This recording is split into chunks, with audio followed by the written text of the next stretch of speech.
There were some traders complaining that the chicken supply that they received were not enough to meet with the demand, as they need to limit their sales per customer due to the shortage. Sebenarnya ayam mana cukup, tak ada cukup. Ini dah 4 hari lah ayam tercukup. Hari ayam tercukup, tak ada cukup. Kalau pengadaan keluar lah ayam dia dalam minggu-minggu ni, kalau tak ada keluar, apa nak kita jual macam ni je lah hari-hari. Biasa minta 5 ekor, minta 10 ekor, mana boleh bagi 5 ekor, bagi 3 ekor. Yang 10 bagi 5 ekor, macam kita lah. Macam orang lain tak tahu lah kan. Dia boleh jual banyak, kalau kita sikit-sikit aja. Ini hari ayam lagi kurang ini.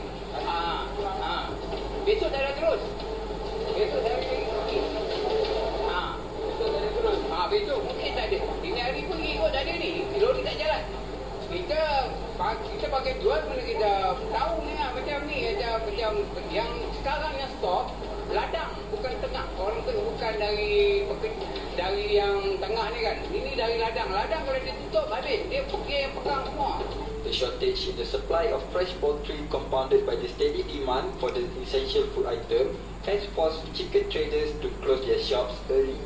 Consumers also express their disappointment, especially during the Hari Raya Aidilfitri festive period. Sekarang tu tengah raya, orang pun banyak memerlukan ayam untuk buat macam kenduri, open house semua.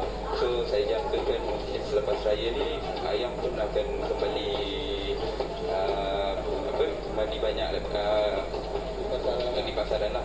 The report is inaccurate. The ministry said the poultry farm companies have given the assurance that their farms would continue to supply the local market with whole chicken, either in super and standard sizes or as cut pieces. However, it noted that some chicken farms have been faced with the problem of reduced weight gain in chickens due to the quality of chicken feed, diseases, or extreme hot weather conditions, especially in the open coops, which have undeniably affected the supply of chicken in certain areas. The ministry also informed that the evaluation process for the provision of subsidy to poultry farmers who have submitted their application is being expedited, and farmers who meet the conditions will be able to receive their claims within the promised period.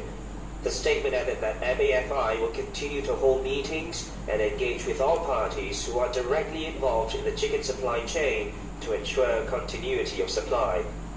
The ministry also views issues that threaten the country's food security as serious and will always work together with stakeholders to ensure adequate supply of chicken for the country's needs at all times.